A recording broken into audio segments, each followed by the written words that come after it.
me a little bit about the work that you've done and the way that you've seen music and meditation actually shift people's personalities and the way they look at well, world. we mentioned oxytocin, which is known as the love hormone, or the hormone that makes people bond to each other.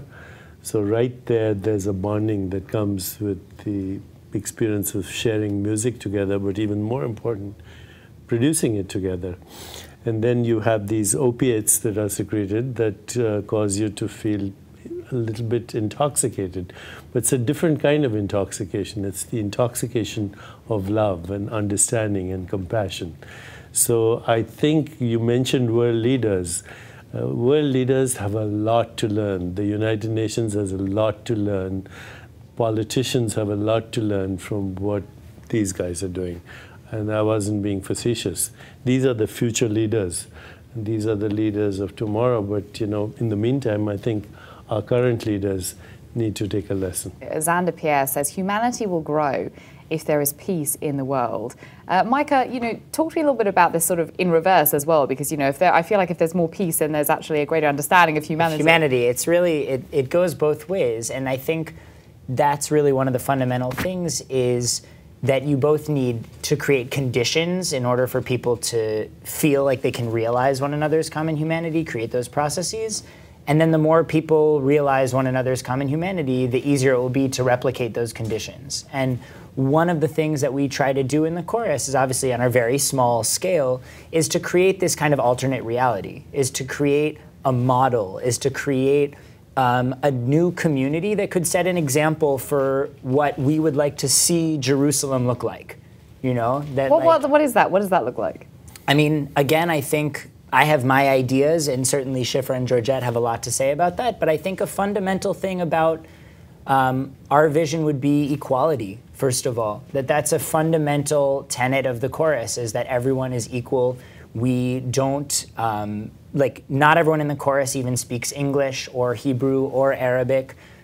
You don't necessarily have musical training of one background or another or any sort of experience. We really take people who have potential and commitment and want it, and we create something amazing that is totally unique and totally different. And there are many songs, even musically, that like very simple choral things that we can't do because most of our singers don't read music. But also we create music that no one else can create with, you know, dialogue between Arabic vocal improvisation and jazz saxophone. It's like, when does that happen?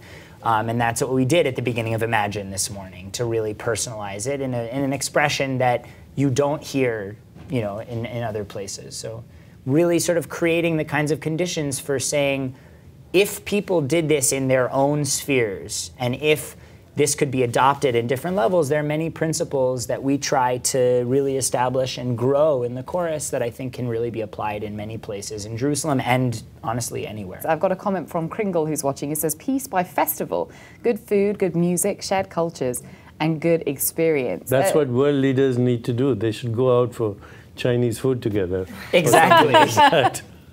Chinese food could be the key to world peace. Or any food. Honestly. You know, let's say this conflict continues for the next few years. Where do you see your life 5 years from now? Where do you see the life of your children? And let's say we found miraculously a solution. Where do you see your life 5 years from now and life for your children? Ultimately, everyone wants love and compassion and joy and peace. It's our common goal. Let's work together for it. And let's see, even economically, how we'll all thrive if there is peace. Yeah, I think that, you know, that idea as well about common responsibility reminds us that we shouldn't shirk that responsibility, that if we want to see peace in the world, that not only do we need to be that change, but we need to be able to empower other people to be that change as well. It's not enough. But we start with ourselves, because if you're not peaceful, I know a lot of angry peace activists, including Nobel laureates in peace, who have no peace in their life. So if you... Who do you know? Who do you know is angry? Come on, you got to spell. Lots of them, lots of them.